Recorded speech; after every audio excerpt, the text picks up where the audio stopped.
Obat dan pencegahan batuk kronis secara alami. Selain dapat membantu meredakan gejala, beberapa langkah di bawah ini dapat dilakukan untuk mencegah batuk kronis.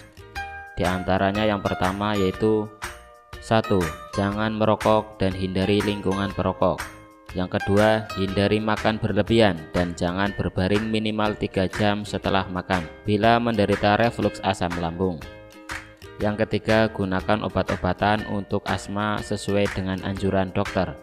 Dan yang terakhir, konsultasikan kembali dengan dokter mengenai manfaat dari resiko dari obat-obatan tersebut. Komplikasi batuk kronis.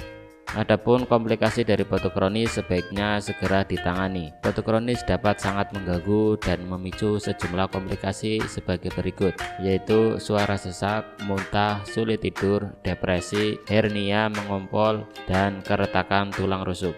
Adapun obat batuk kronis yang secara alami dapat kami sarankan dengan berbagai bahan herbal alami sehingga lebih aman tanpa efek samping. Untuk penjelasan selengkapnya mengenai obat batuk kronis alami yang bagus, silakan Anda bisa konsultasikan saja ke kami, CVD Nature Indonesia.